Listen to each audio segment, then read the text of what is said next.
So, welcome to Buddha at the Gas Pump. My name is Rick Archer, and my guest this week is Richard Schuping, whom I have promised on 2 previous occasions was going to be next week's guest, but finally he's this week's guest. So welcome, Richard. Good to have you. Thank you. It's wonderful to be here. Yeah.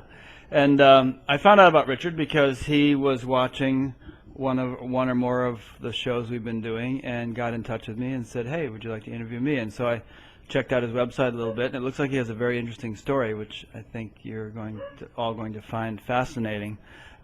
He's also written a book. And what's the title of your book again? From Suffering to Soaring, Through God, I Transcended AIDS. So, From Suffering to Soaring, Through God, I Transcended AIDS. And I was just a few minutes ago, I was looking at the feedback you had gotten on your book, and people were really appreciative of it. They say you're a very good writer, and people were moved to tears repeatedly while reading it and so on. So maybe I'll read it myself. Sounds very good, and I'm sure many of our guests will be interested. So you told me earlier that you had AIDS and that you had a spiritual awakening, as a result of which you no longer had AIDS. Is that correct? That's right. It just left my reality. Huh. At one moment it was there, and I was dying, and I was suffering, and the next, gone. So let me ask a very mundane, skeptical question to just get this out of the way. Did you have it sort of medically confirmed that you definitely did have AIDS, and have you had it medically confirmed that you now definitely don't have AIDS, by the traditional, down-to-earth, regular doctors? Yeah, I was under allopathic care. Took the prescribed cocktail medications for AIDS. Told many times I was going to pass, had the double pneumonia, had cancer. Pretty much my body was just breaking down at a very rapid rate. But to answer the second part of the question, I have no desire, nothing inspires me to look further into it now. It's just, I listen to my body in this moment. I respond to my body in this moment, and that's the depth that I go with the story. Are you taking any medications? No. Okay, and how long has it been since you've had any kind of symptoms or complications that would be attributed to AIDS? I had double pneumonia in 2007, and I was hospitalized, signed papers, said, you're not going to make it, blah, blah, blah. I was out in 5 days. Lungs healed in about 3 months, and ever since then my body has just become more and more vital. So it's been about 3 years then since you've had anything that would be symptomatic of AIDS? Yes. Cool. All right. Well, so let's get to the backstory. I mean, had you always been a spiritual person, or did getting sick kind of scare the bejesus out of you and make you a spiritual person? And, what happened? How did this all come about? I always had pretty good connection with some inner qualities, natural compassion, laughter, funny, love my family, love my friends, wrote music, sang before I could talk. I basically just, at a young age, and continually began to carry the burdens of the world. What I thought were the burdens of the world. I kind of came in, this big golden angel with a sword, and I'm going to save the world, and I thought I was trying to, but, life just continually started to slow me down until I got to a point of pure exhaustion where I stopped looking, seeking, because I didn't have a choice. I was going to die. So what is going on? Why am I going to die? And so I wasn't really on any type of spiritual quest. I just, like you said, I became so ill that I had to start paying attention to my own reality, or I was going to lose my body. As John Lennon put it, life is what happens while we're busy making other plans. So, but when you say you came in with a golden sword ready to save the world, and you had that attitude from a young age, I mean, what do you mean by that exactly? Like, for instance, when you were 10 years old and you said you were feeling the weight of the world, were you like feeling, oh my God, there's all these wars taking place and people are starving and all these diseases? You were kind of acutely aware of all that stuff? Yeah. Even as a child? Oh, yeah. Much more as a child. It almost was like I didn't have an emotional skin. Mm-hmm. Like I didn't have anything to guard me. Mm-hmm. So I felt everything. If people yelled, I would cry. Yeah. If I saw something on the news and bombs going off in some war, I would cry. I mean, it would just happen. And one day my mom sat me down when I was 10 and basically said, unless you build a shell, you're not going to survive this earth. Interesting. Yeah. Did you mainly feel the pain of the world when you saw it through the media or in your environment, people suffering? Or did you even feel like if you were sitting alone in your room, not watching TV or anything, could you somehow feel all that pain out there in the vast big world, and it was sort of impinging on you even in that quiet privacy? No. I was in my own world completely. Uh-huh. If anything, I felt like I was kind of like behind a little thin veil of plexiglass, just kind of watching it all. So when I wasn't paying attention to it, I was fine. I daydream, I'd play in my room, get in my closet, read comic books. Right. It's just when I went out into it, I always felt like an alien. Like all my poetry was like, I'm the blue being, and all the pink people are running around the planet. Did you write poetry as a child? Yeah, and especially in my 20s, I just started writing hundreds of poems every month. Wow. So I began to kind of purge and heal on levels I wasn't even aware of. Huh. And have you published any of that? I attempted to, but because I was always singing in bands, right. I used a lot lyrically, and again, I would write a poem, and it would just be for me in that moment. Right. And then I suddenly had a stack of poetry like this, and then I lost it. And, I've lost everything I've owned a few times, so it helps you not be attached. Yeah, I know how that is. And you, when did you get into music? I was singing before I could talk. My dad was a professional jazz piano player. Oh. And he had a quartet and a symphony, and I'd get up and sing on stage with him. Cool. And there was always music in our house. And so I got in my first band when I was like in 8th grade, and kept being in different progressive bands, different stylistic bands. Yeah. And so I have always expressed musically. It's just always pertained to my state of consciousness. Right. And I see you have a keyboard in the background there, so you're a keyboard player in addition to a singer?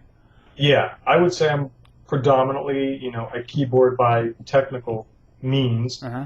I write through all instrumentation when I program music. Good. And you've got some CDs out, I think, right? I do. I have This Song We Sing is for sale, and I have a new one, Be Here Now. Uh-huh. I've just been giving it away at this point. Uh-huh. So as usual, after the interview, when we have a thing up on the Batgap website, we'll link to your songs and your website and all that stuff. You have some YouTube videos. We'll link to all that for the benefit of people listening. So, alrighty. So, you may have just said this, but pre-AIDS, pre-getting sick, did you have a spiritual practice or path, or were you reading spiritual books, or you were just enjoying life? I was just enjoying life. All right. The life would bring me books here and there, and I'd read it, or maybe a chapter of it. Mm-hmm. A lot of times I just kind of pick up a book and kind of just, go, oh, that's a cool book, and I wouldn't even read it. Yeah. It's almost like I didn't stop, because I was doing it. Right. And did you, when you got sick, I mean, how much do you want to dwell on the whole sickness phase? I imagine you talk about it in your book, getting cancer and going through all this stuff. Right. What aspect of all that do you feel would be worth mentioning in this interview, or do you want to just sort of get right on to having come out of it, whatever you feel? Well, I mean, we're here now in this moment spontaneously, basically we are more than AIDS. Right. That's the simplest message. I'm just one tiny expression of life that came through AIDS and cancer, and shows you there's another journey you can take when dealing with it. Right. You don't have to use your body, and you can actually realize more of yourself through it. Yeah. Once you let it happen. So in other words, you're saying that if you approach it in the right way, or deal with it in the right way, it can actually be an evolutionary process. Is that what you're saying? Right. Yeah. But through gratitude, the grace will reveal itself. And of course, I mean, there are all kinds of accounts of people having spontaneous remissions from cancer and from various serious diseases, Right. not always by virtue of some spiritual awakening, but these Right. things do happen, so it's not unheard of. No. Since you had this experience yourself, did you investigate a little bit and become more aware of, how widespread this kind of thing may actually be? Yeah, age became my reality a long time ago. I lost 3 lovers over 9 years, Mm-hmm. and each one died of AIDS. Right. And so I was involved in all of that. Every bit of it was an education. Right. And so when my own suffering began, I did nothing but exhaustive research into every vein of existence, trying to find, how am I going to survive? Right. Yeah. And so, when you did finally have this spiritual awakening, was it by virtue, do you think, of all this research and investigation you had been doing, or did it just kind of hit you like out of the blue? Just one morning you woke up to it? Well, as my mind calmed, there was just a slow awareness of being more present, But the actual shift, which was a literal shift and a loud, silent explosion, is probably the best way I can explain it, just happened. Why did your mind calm? Why was your mind getting more calm? Well, I had started to realize I had all these personalities in my head. Yeah. There was the nurse, there was the savior, there was a student, there was a philosopher, the brother, blah, blah, blah. And they were all arguing amongst themselves, and they were all attached into different stories in the world. I was insane. Huh. And so once I started to absolve You them, and 7 billion other people, by the way. yeah, Right. I mean, it's kind of, well, know thyself, Yeah. You're in the world. And so once I started to understand these personalities, how they had been created, I forgive them. I realized it was about self-love, and that the world was just, showing me what I believed myself to be. My mind began to calm more and more. And it's just like if you're standing in front of 100 mirrors and your attention is looking at every mirror, you forget that you're actually standing before the mirrors. So as all these reflections start to unify, and now there's just you looking in a mirror, you become self-conscious that you're looking in a mirror, and that's when you wake up. Interesting. There's a verse from the Gita that just came to mind when you said that. It's something like, many branched and endlessly diverse are the intellects of the irresolute, but the resolute intellect is one-pointed. I agree. Yeah. I'm a much more simple way of explaining it. That's adequate and lovely, but yeah. Yeah, that's cool. And so this didn't happen through actually any kind of spiritual meditative practice. It just happened sort of through the insight. You just kind of looked within, as it were, and began to sort of see what was going on, and enabled you went through a kind of a self-simplification process through a sort of introspection. Could you say that? Would that be correct? I would. I was doing Vipassana. My brother had showed me that. Okay. And for some reason, out of all the other things that I had read, it just seemed so natural. Mm-hmm. So I just sat there and became aware. And I realized that my body isn't just a body. It's a reflection of my mind. Right. So if I would be scanning my body and I'd get to like my left ribs and they would hurt, it would open up a whole door. And I realized it was this like holographic library system going on. Yeah. And so, like you say, it was the unlearning that, made me present to myself. Because everything you want to learn, that's your personality. It's learning another thing. Mm-hmm. It's not your awareness that is watching the personality do this. So it started to just become an unlearning of what I thought was healing, what I thought was spiritual, what I thought was enlightenment. And that is when my own awareness started to become more present within my experience. How rigorous was your Vipassana practice? Were you like practicing an hour a day or some such thing, or what? About 45 minutes a day. Mm-hmm. But it was quick. I started meditating, and then I really started getting self-sensitive within just a couple of months. Yeah. It was just time. I know I felt like, if you want to say this, the veil was really thin because I was so ill. Yeah. And I was laying in a bed and I was in a body cast and blah, blah, blah. I wasn't pushing back. Yeah. I wasn't holding the wall up. So really, it seemed like the moment I put my attention there, it just happened. Why the body cast? Did you break things? Yeah, this all started because in 2001 I fell down a mountain snowboarding here in Michigan. And, it just, my immune system was already destroyed from my mentality. Right. And now I physically crushed myself, broke everything off, and it just put me in bed. And, I stopped watching television and I started watching my mind. Interesting.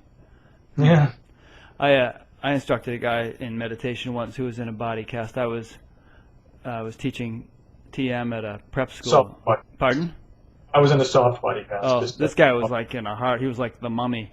And, I stuck my head in his, I was staying in the infirmary at this school because I needed a place to stay while I was teaching this course. I stuck my head in the door and I said, he said, "What are you doing here?" I said, "I'm teaching meditation. You want to learn?" And he said, "Yeah." And so I cranked him up a little bit and did the whole thing. And, it was sort of like somehow the situation that his life had come to brought him to a state of readiness, and turned around his wild and crazy ways and made him a seeker. He had this whole stack of spiritual books on his bedside. So it seems that happens to people sometimes. It's like, life smacks you around enough. You say, "Okay, I'm ready," Right, yeah. So the veil was thin. You were doing Vipassana for a few months, and then you say the veil broke, or you pierced it, or something. Yeah. And what describe that experience, or that situation? Yeah, there's a lot to it, of course. It's a whole rocket ride. I can look back in retrospect and tell you certain things about it. Let's go into it a little bit. We have time. Let's talk about it. Well, really what happened is each time I kind of had this inner understanding of, I used to think I was judging the world, and then I realized, wait, I'm just judging myself. And so once I started to kind of water the seed of myself, if you will, that's when that real nurturing started to happen. When I started to love myself, I realized, wait a minute, nobody else is even here. Everything is neutral, and I'm overlaying my drama over it, so I don't even experience it. That's crazy. And so I just started. It was like a rocket ride. It was almost like I was going through layers of space in my mind. I would come to something and I would forgive myself for being angry in a fifth grade or something, and it'd be an expansion. And the more I did that, the more I realized I wasn't the objects in my space. I was the space containing it. Yeah. And, it went from, I'd read some things. I hadn't read Advaita or anything like that till after I, quote unquote, had a big clarity happen. Right. I realized it was very much like that because I started to just wonder, well, who's still aware? Who's looking at this in my mind right now? Somehow the ocean started to become conscious in me. Like the waves back to being the space. I would even feel like my throat. I could sit there and go, wow, why do I understand what it would be like to have a galaxy in my throat? I feel the galaxy. That's insane. Yeah. I had like I had an opening in my crown chakra, whatever you want to call it, upper higher light, I could start to feel it.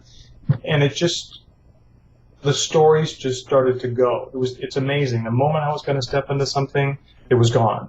I started Reiki. I was doing Hindu chanting, and it's like the moment I was even thinking about letting that become a structure, I would see through it.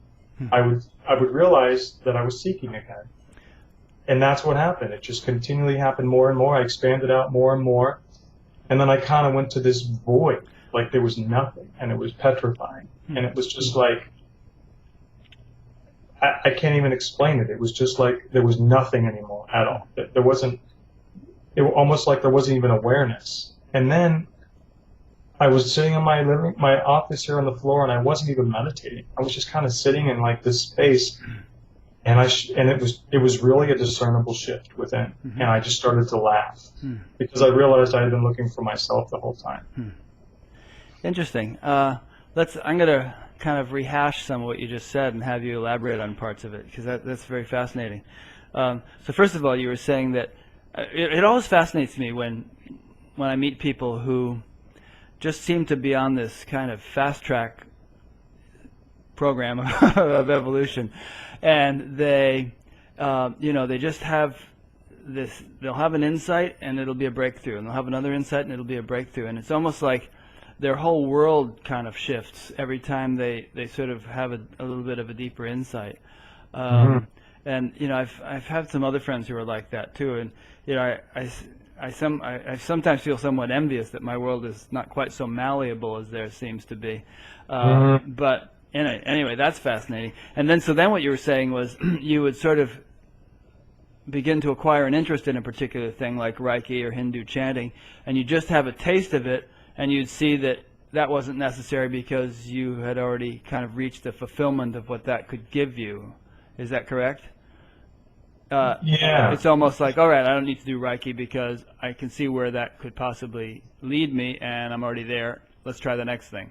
Yeah, or it was more, I was trying to do it to, make myself whole instead of just enjoy it. And so I didn't want to fall into the pattern again of looking within it for my own wholeness. Right. The beauty is once you have your own self-love and your own sense, you can go back and everything becomes a gift. Right. So, in other words, there would be no harm in you doing Reiki or Hindu chanting or whatever you wanted to do now, but it would be more like icing on the cake. It would be sort of like just an adjunct to the sense of to the awareness of wholeness that you live naturally. You wouldn't regard it as a technique or path to that wholeness. Is that fair to say? Yes. Yeah. Okay. Good. That's an interesting insight because there are a lot of people who have spiritual awakenings and they begin to poo-poo techniques and practices and seeking and the whole deal. And I tend to take exception with that because I sort of feel like if a person feels motivated to do such a thing, and if they feel like they do need to seek, let them seek. And if they reach a point at which they don't feel they need to seek, they won't, or if they don't feel they need to practice this or that, they won't. But, if somebody wants to be a meditator or a chanter or a Reiki practitioner or a yoga practitioner or a fundamentalist Christian or whatever floats their boat, I figure that that's appropriate for their stage of experience or development, whatever that may be, until it's not. Until maybe something else. It's time for them to move on to something else. I mean, would you agree with that? I agree completely. I mean, the ocean teaches us that all the different waves are all working together. They're not all the same size. Right. There it is. Yeah, and it's never going to be that we all become a such and such. I mean, we're all not going to march in step with the exact same practices or beliefs or there's white blood cells, red blood cells, hair follicles, DNA, all kinds of stuff. It's the one body. Good. That's a broad perspective, and I appreciate that. And not all spiritual teachers talk that way. I mean, a lot of them have a certain realization, and I'm not implying you're a spiritual teacher. I don't know whether you are or not, but a lot of people have a certain realization, and they kind of feel like they kind of get into this one-size-fits-all attitude, where meditation is bunk, gurus are bunk, there's no such thing as God, there's no such thing as reincarnation because the world's an illusion, and it's all just there's no one home, or they kind of hammer away at a particular way of seeing things, and to me it does not do justice to the diversity and intricacy and beauty and intelligence of life, which is by quite obviously, if we look around, very rich and diverse by nature. It's just the way the universe is, and so it stands to reason that the diversity of human beings and spiritual practices is going to be a natural thing. Yes. Yeah. I agree. Okay, I'm talking too much. I got some feedback after the last interview from this friend of mine who said, "You talk too much. Why don't you just let that? I know what you think. Let's keep hearing what they think." My wife often says this too after these. She overhears me doing these things. So, all right. So let's dwell more on your experience. you touched upon some beautiful things. I mean, hole opening in the top of your head, and vastness, and galaxy in your throat. I mean, what can you tell us? Unpack it as much as you possibly can in terms of, just all the beautiful little flavors and stages of your awakening. There weren't any angels, Pardon? Buddha didn't show up there weren't any angels, Okay. Buddha didn't show up in my office. There were big lights in the sky, It was really just the unraveling of my mind, which is what was intense. Yeah. Is to at one moment have a certain identity and a concept of yourself, and then to have it instantly change. I mean, that's amazing. I mean, there were so many times I thought I'd never open my eyes. I did. I thought I was going to go to India and leave everybody and everything. I didn't. I thought I was going to go live in a cave, go to Nepal, go to Fiji, because you start to get to these really deep spiritual beliefs in your mind.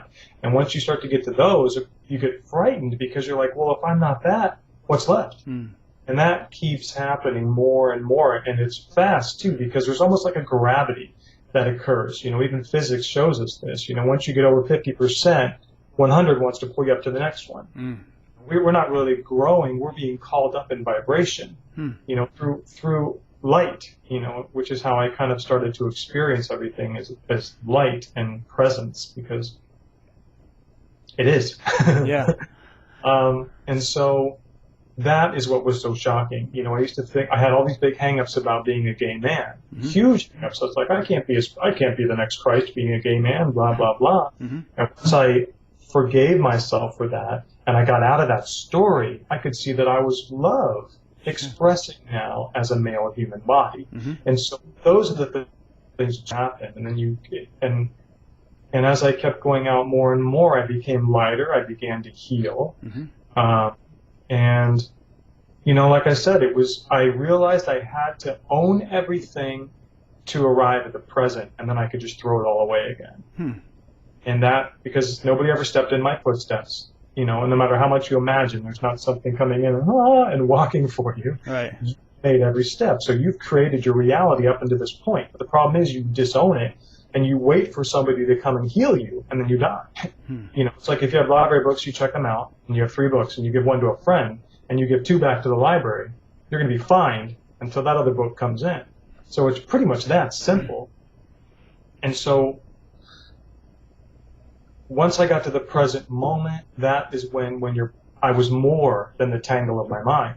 Because it's kind of like when you're in it, holding it all together, and you're a part of it. But when you can observe it, it just starts to naturally disentangle, because your energy is holding it together, because life wants to flow.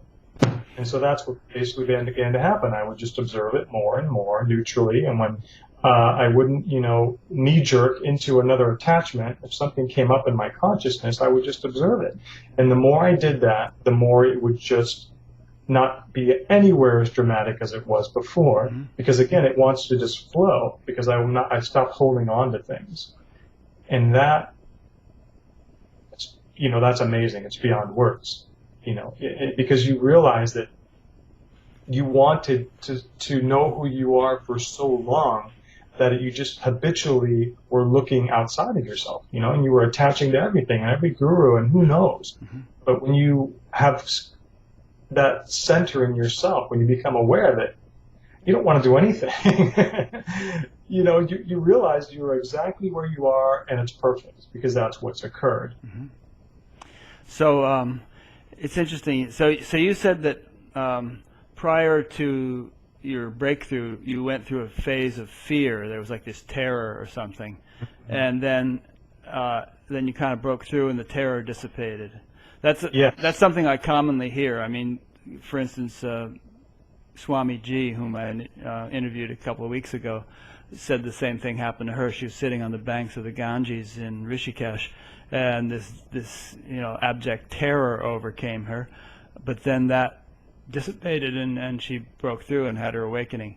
Others have said that too. Suzanne Segal, who wrote a book called Collision with the Infinite, had an experience where she kind of broke through, but she didn't know what it was, and she went through a period of terror for 10 years until she realized that it was Jean Klein told her to stop looking back for a personal identity, and when she just kind of relaxed, then the terror went away.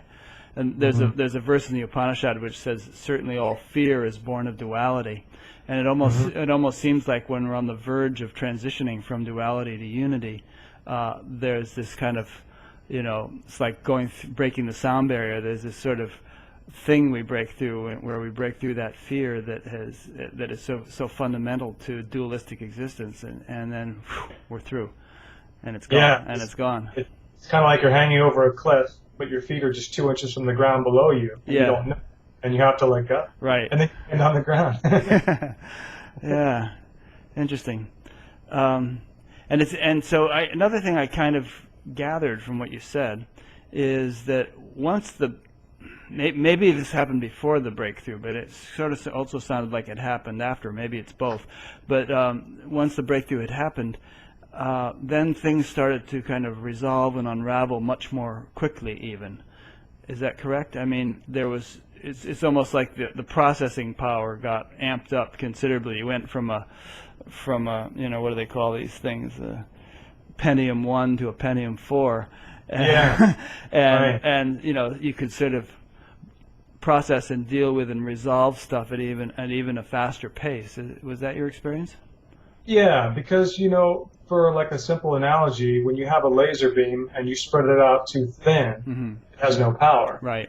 Then once you have a clarity, once it's less refracted in the mirrors of your consciousness, it's much more, pointed. Yeah.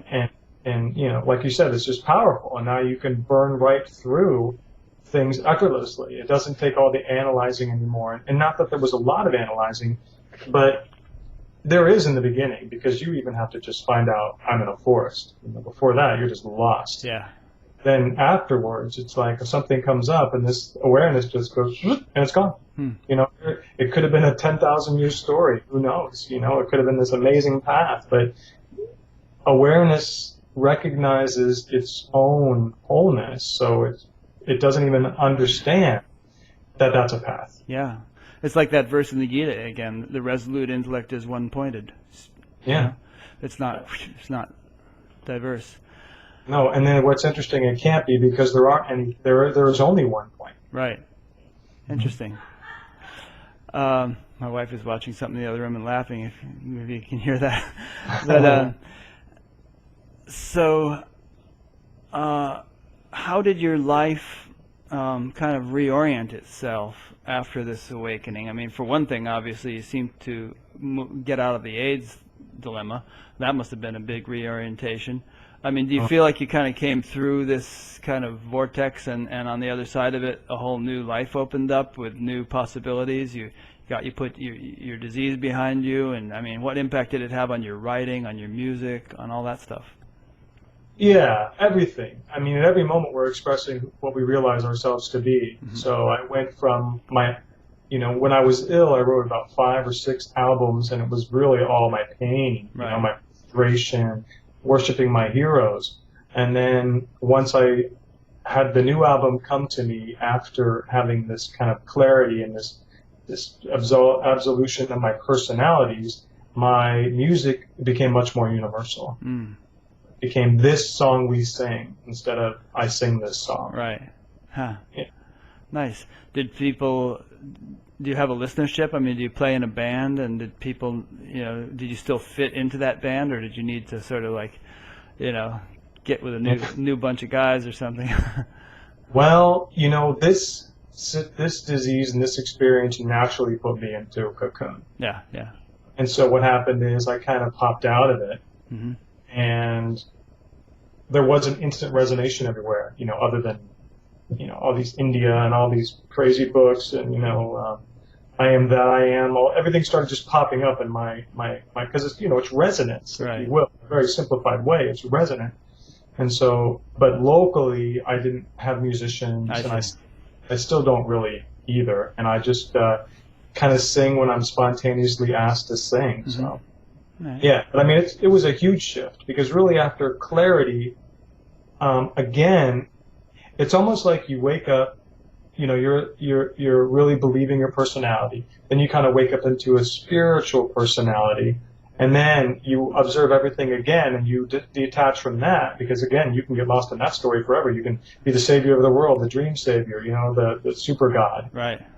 Thank God again, thank awareness that was another thing, that it was like I didn't get stuck in Reiki, and I didn't get stuck in the spiritual things either. I still came out of that. Mm-hmm. And once I came out of that, that is when it became so simple. Mm. Then I started to understand what Zen was. Huh. I Yeah. understood how you could just be where you are and just be, Yeah. Huh. Because we think I thought I came here to do all this work again. Oh my God, I can't wait to go do this work, do all these projects, do all this, save everybody.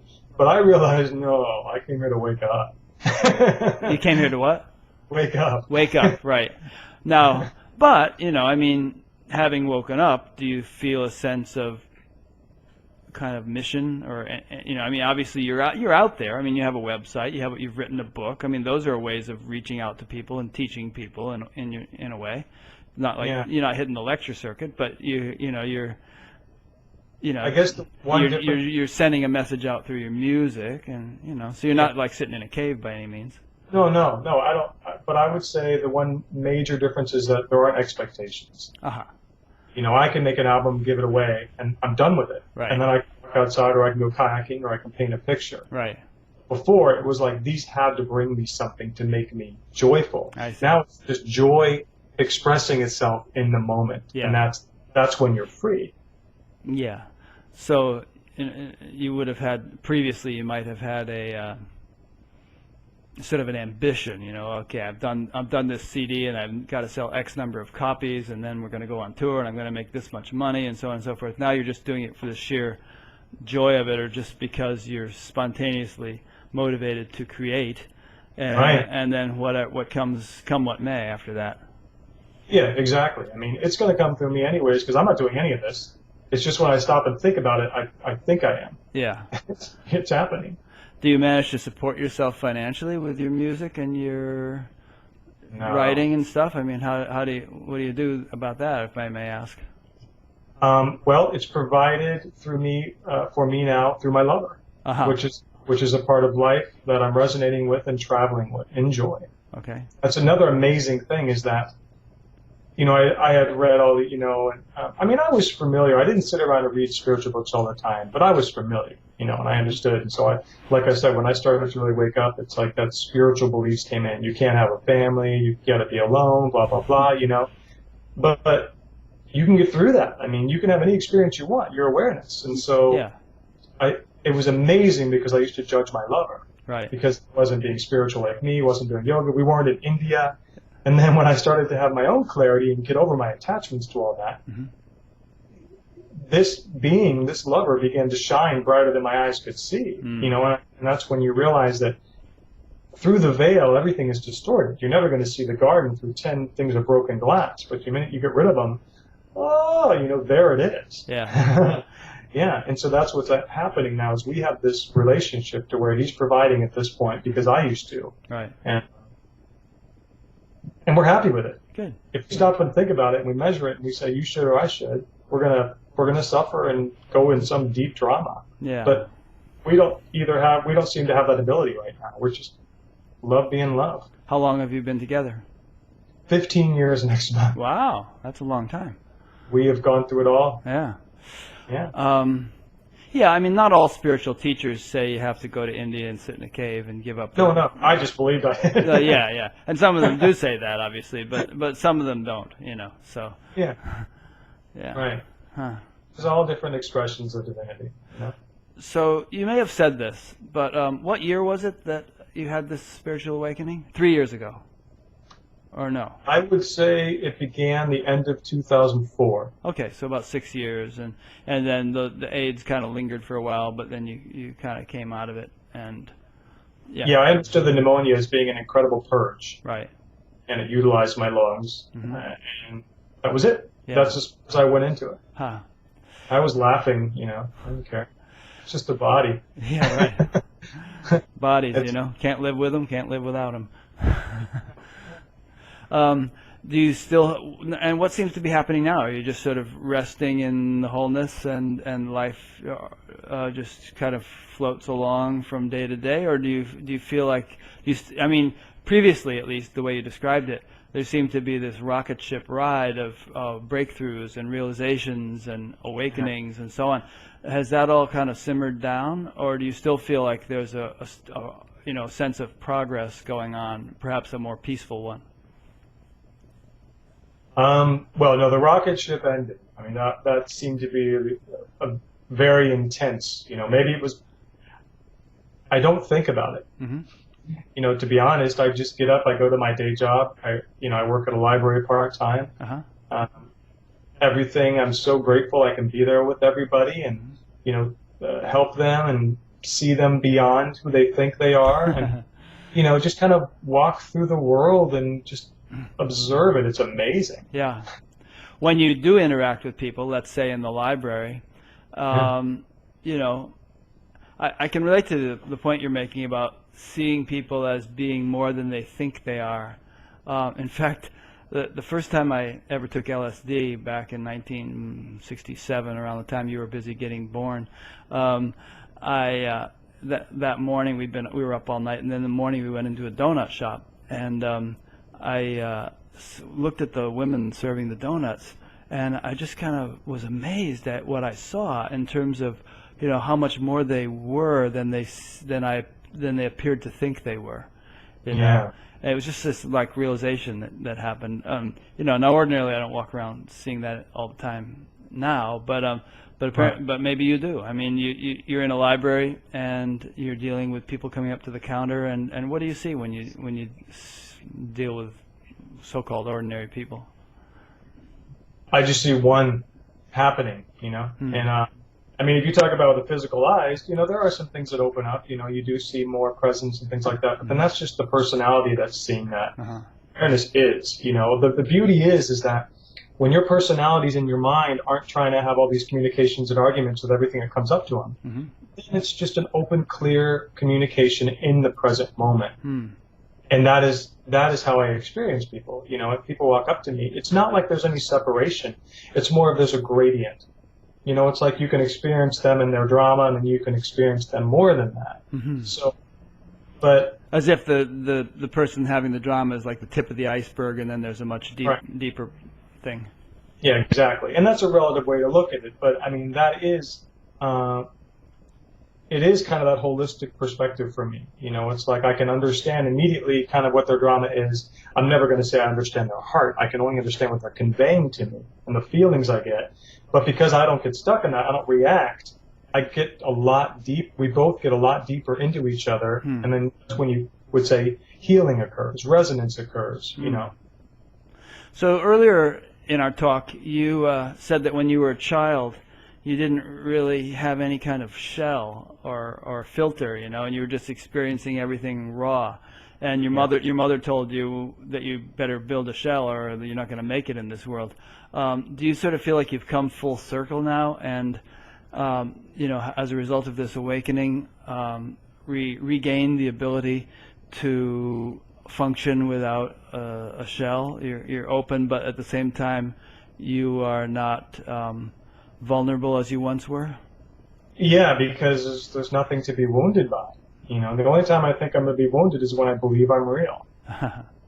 Yeah. Other than that, it's just a neutral happening that depends on what is being overlain on top of it. Or else it's just a beautiful one that is occurring. And I just, that's how it is to me.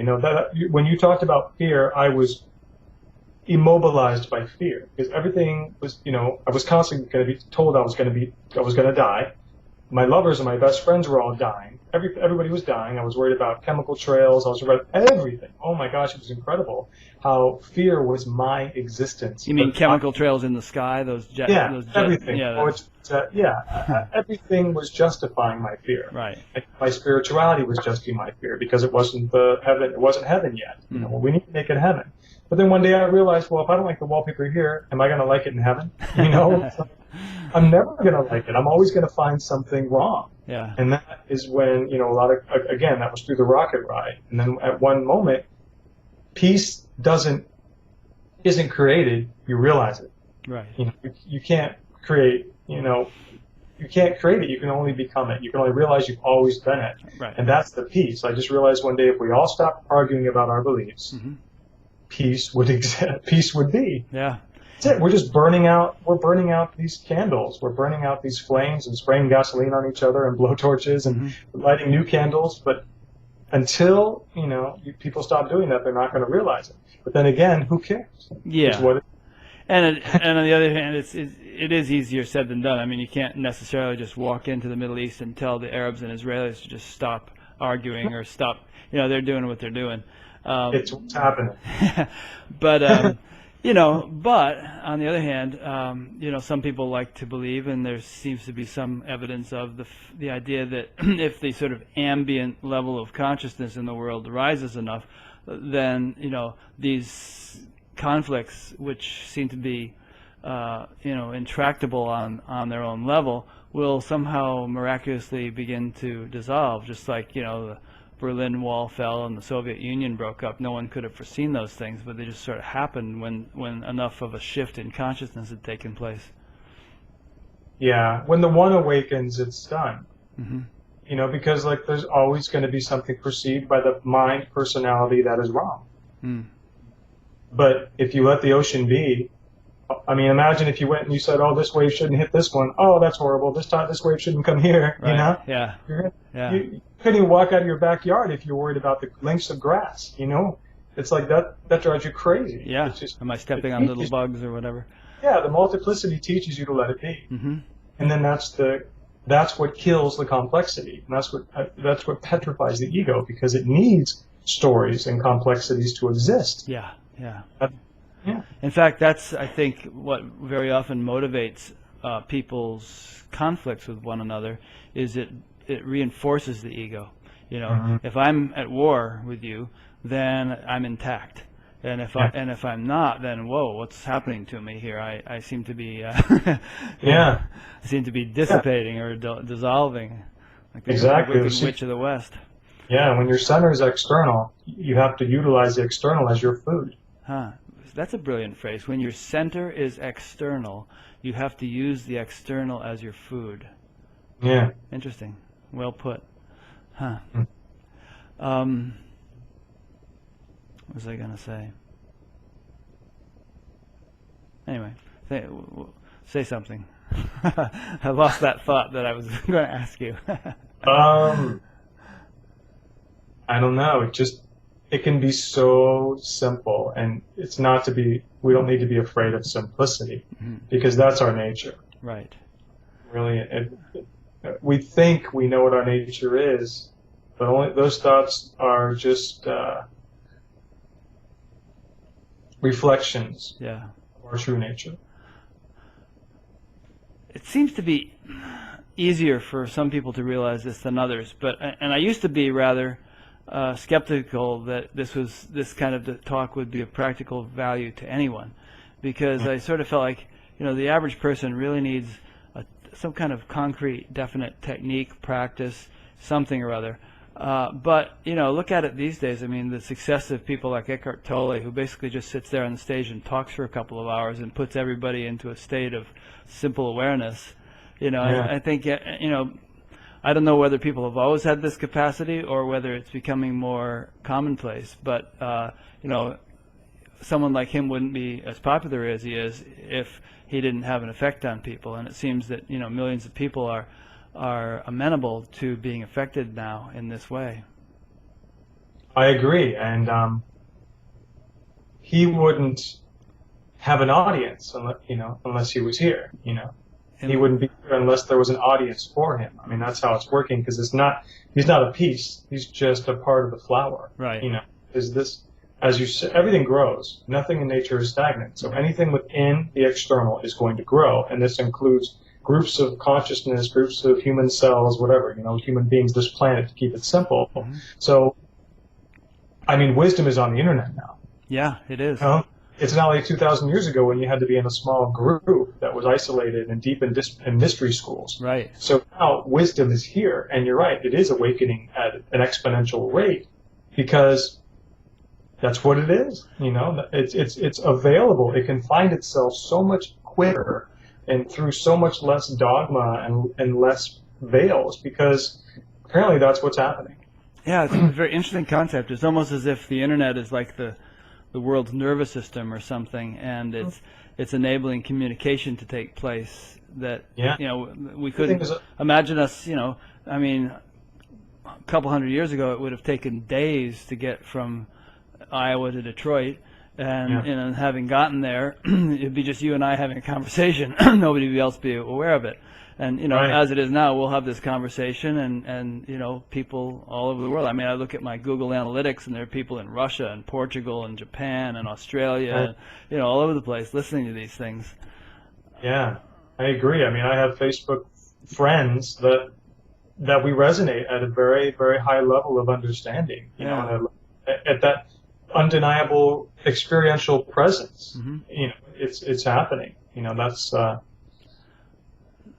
it's incredible. Yeah, it's cool. And if you sort of think of, I'm just hypothesizing here, but if you sort of think of, the evolutionary impulse as the kind of fundamental motivating force of the universe, and then the development of modern communications such as the internet could be seen as an expression of that to enable it to kind of fulfill its purpose.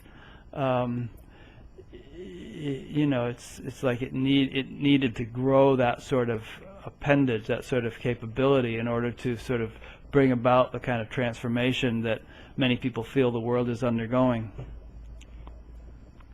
Yeah, or it's just happening. It's just happening. I get complicated, but well, I mean, there's no should or should. Yeah. It's the personality again, basing it on its past experiences karmically. It's just happening. Today my status was, what if today isn't just Tuesday? What if it's not just a day in September? What if it's the most advanced state of evolution now occurring? How would your gratitude be? It's like you said, no matter what you see with your mind, it's more. So what we're seeing is the internet, and thinking it's called the internet, and thinking it's this communication. It's still more. Yeah. And it's still happening. There's this line from the Incredible String Band: whatever you think, it's more than that. Yeah, yes. True. I don't know if you remember the Incredible String Band, but they were great. No, I've heard of them. Yeah, they were a British group back in the 60s. Anyway, so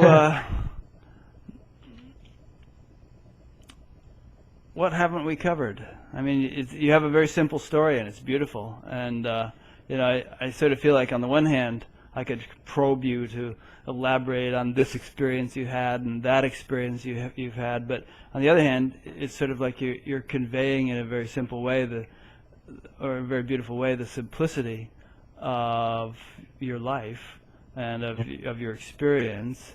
And it almost seems a little bit crude to ask you to embellish that with, specific experiences. There's this kind of naturalness that you seem to be enjoying that I really appreciate. Yeah, I agree. This is our resonance. It's not comfortable to go deep into some recesses. We don't need to satisfy anything. Again, because this is just one here. And right now I've created you by asking you certain questions. You've created me from asking certain questions. But there's really just one. And that we have that resonance. That's all that matters. There's another line from the Incredible String Band: light that is one, though the lamps be many. Yeah, right. That's my song. One is the many. That's a new song on my album. Oh, cool.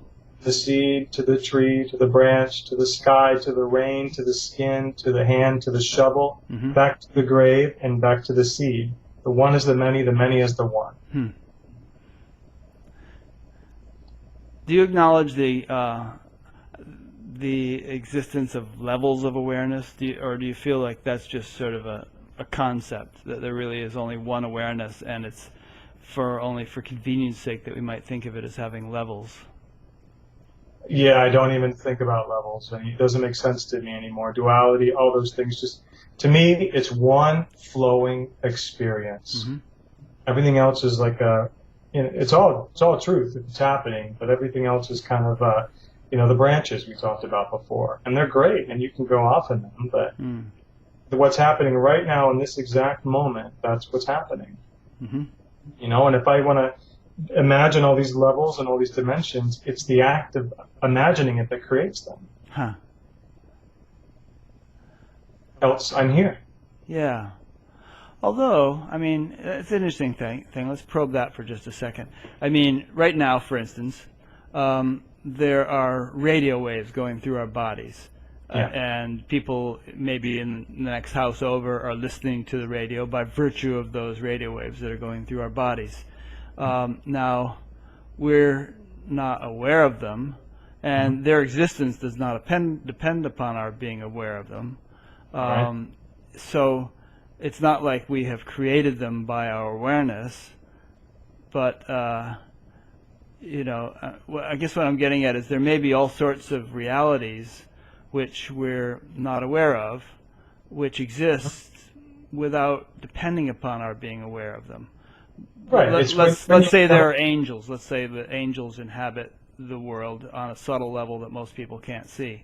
And if someone acquires the ability to see the angel, to see angels, it's not necessarily that that person created them.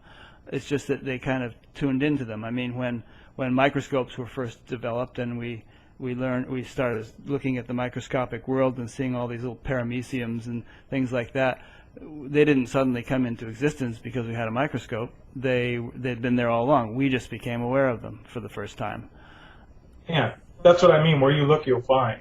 But that's not, like you said, it doesn't have to be your awareness now for your wholeness. It's just where you look, you'll discover more. And it's almost like you're plugging your consciousness into a program. Mm-hmm. And it's like the computer. When you have programs on your computer, when they're not running, they're not in your reality. They exist potentially.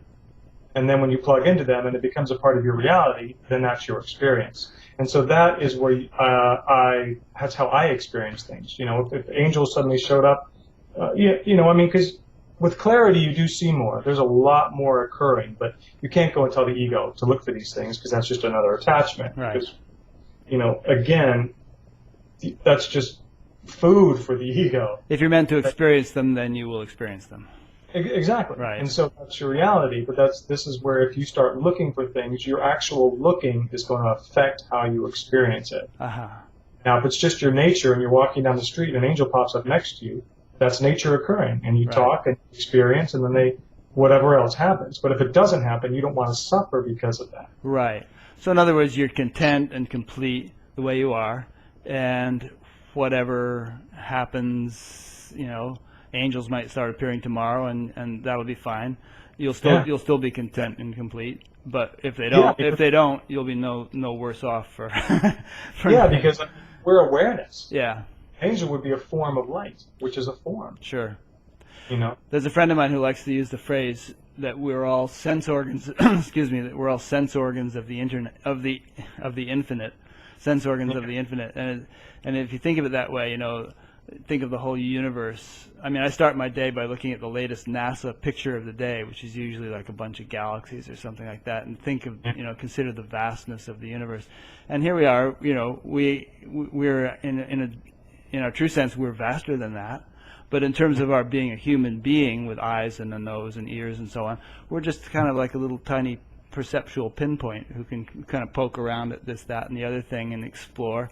But but our fulfillment is not contingent upon what upon that exploration. It sort of rests in something much more vast than that.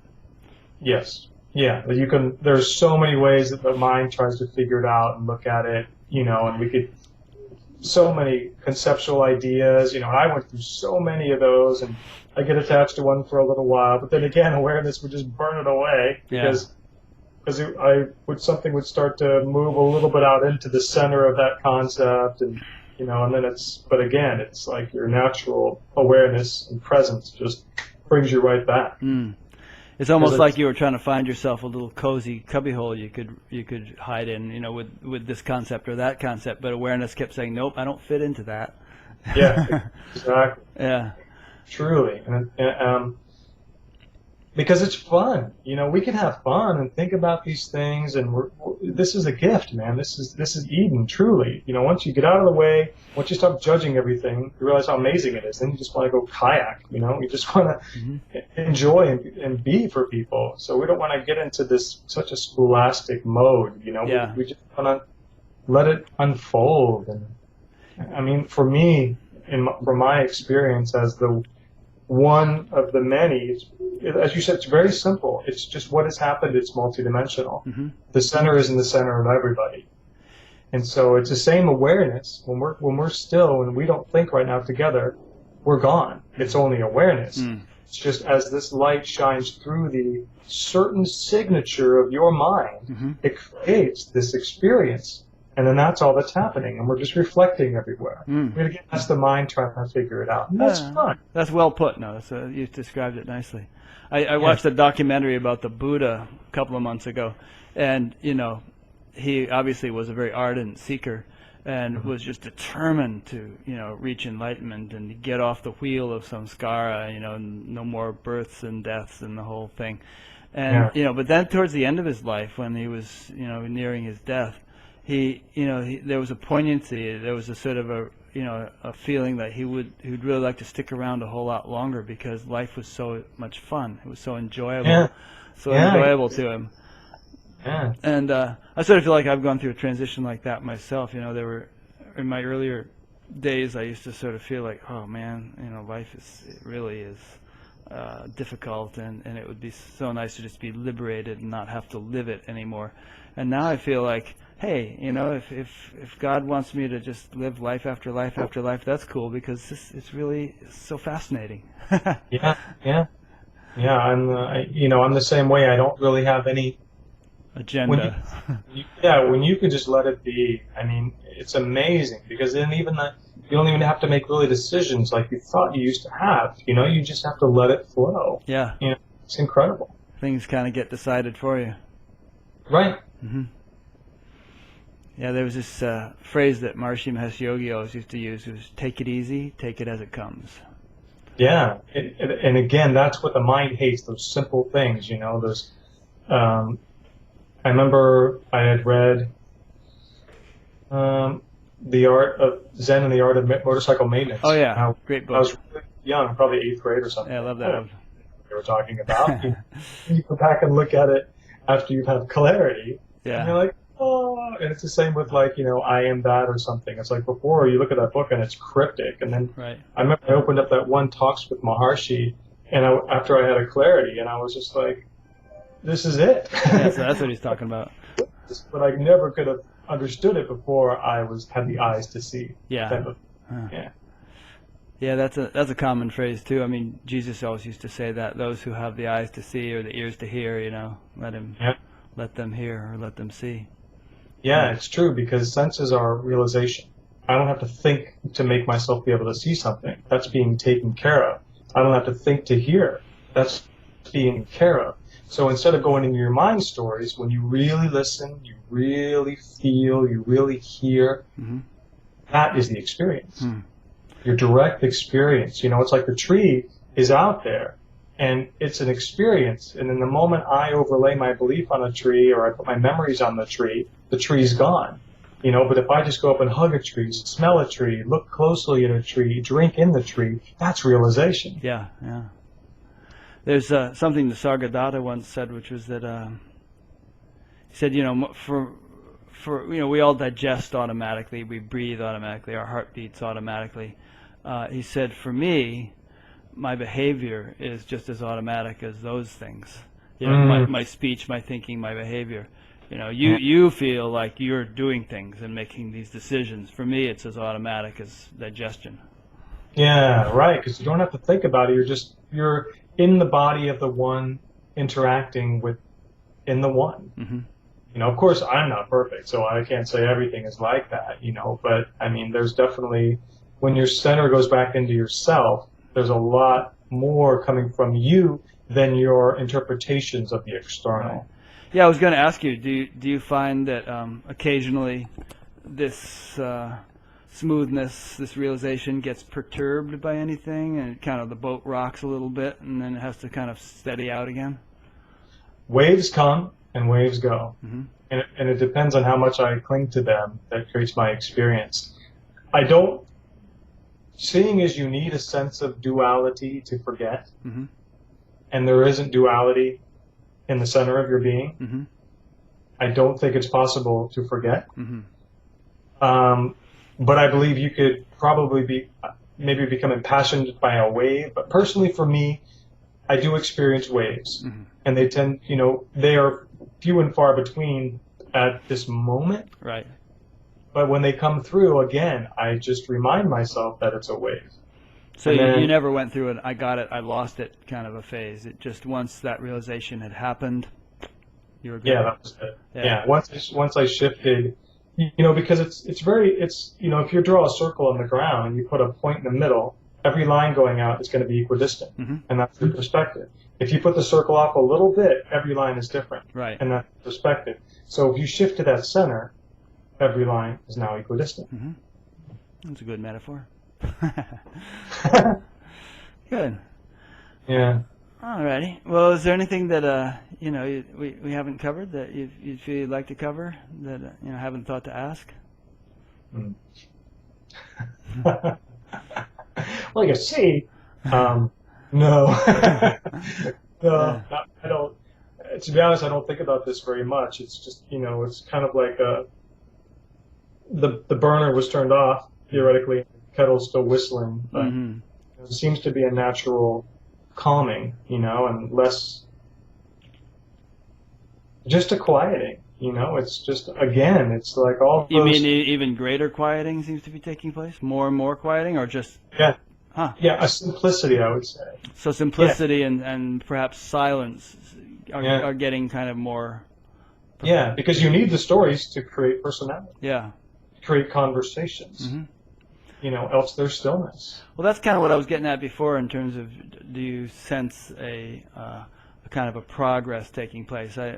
Maybe progress isn't such a good word, but there's a deepening, and I'm hearing that more from other people too, who maybe initially after their awakening thought, well, this is it, It's like that beer ad when the guys are sitting out in the boat fishing. It doesn't get any better than this. But then after maybe 10, 20 years, they're saying, well, as a matter of fact, there's something really profound has been taking place over the last 10, 20 years. There's been the silence has gotten more all-encompassing or deeper or some such thing. Sure. I'm sure not going to say yes or no. Again, I'm just living in my moment. Yeah. For me, it's more of a dissolution. It's more of an unraveling of what I thought reality and God was. Huh. And deep, within us, it's if you have some type of resonation, and that belief is going to come across as a wave, it's going to make your string sound like a violin, and then you just have to let it be, and then it's gone. And you realize that it's always been occurring. It's just been our attachments that's elongated that experience of the wave. Yeah. So you still feel like there's a dissolution process taking place, an unraveling process taking place. Things come in, get dissolved, and then another one comes in, gets dissolved periodically. Ideas, concepts, experiences, various things like that. Yes, Yeah. And they all tend to be quote unquote deep spiritual beliefs, concepts. Because again, I can be sitting here aware. I mean, I'm always aware. That has not left. Yeah. Because it can't. You're now looking out. Right. Again, I mean, it's somebody walks by naked. You're gonna, it's just like it catches you because that's the personality. Right. And the difference is like, oh my God, I gotta go find you. I gotta call you. I gotta do you. Right. Or it's like they're in a body. Mm-hmm. That's what happens being a human being. The senses follow these things, pick them up. Sure. I mean, if you're hungry, you want a sandwich or something. If the house is on fire, you're going to run out. Yeah, it's if you want to just walk across the street and eat an apple in the park, like, would the guru did this? Would Jesus do this? Is it right? And then you're immobilized and you starve to death spiritually, quote unquote. Yeah. But just walk over and eat the flippin' apple, Right. and do the karma of it. You know, it's just that's the difference. It's like we really are simple. It's so simple you can't see it. That's why you have to be it. Yeah. So in other words, your life is not. I'm speaking. Your life is not being motivated by concepts. It's just sort of being lived in a simple way. That's all you're saying. Yeah, responding to the wind that's happening now. Yeah, and if you find yourself kind of getting tugged around by a concept, perhaps that you might have been unaware of before, you're more acutely aware of that now, and it sort of, you see through it. It unravels, and then that one can no longer tug you around. Right, because once you absolve that energy within yourself that was calling that out, we're like an antenna, in a rudimentary way to say it. But once you change your frequency, you go to a more holistic frequency, you're not going to experience that. Just like, a certain satellite dish is tuned to a certain frequency, right, and that's where it experiences. So once you change it, you're not going to experience it. Yeah. To our conversation about angels or not angels. Mm-hmm. Sure. Good. All right. Yeah. Well, I think we could sort of go on like this, spinning this concept around and around, but Sure. I think we've done justice to it. Yeah, I've enjoyed myself. Yeah, thank you. Thank you. So I will. And you never know where people are hearing these things because they're in several different places, and people can forward them around. But there's batgap.com, BATGAP, where all these things are archived, and then there's a YouTube channel. I put them all there. I put them on Facebook, and so I'll be uploading these videos to Facebook, but I'll tag you in them so they'll show up on your Facebook page in the video section. People, your Facebook friends can watch them there if they want to. Lovely. And we'll also be, you'll send me some information. We'll link to your website, your YouTube videos, and so on. And so people can explore the world of Richard Schuping. Yeah. Yeah. Good. Well, thank you very much. So you've been listening to or watching Buddha at the Gas Pump. My name is Rick Archer, and my guest again has been Richard Schuping.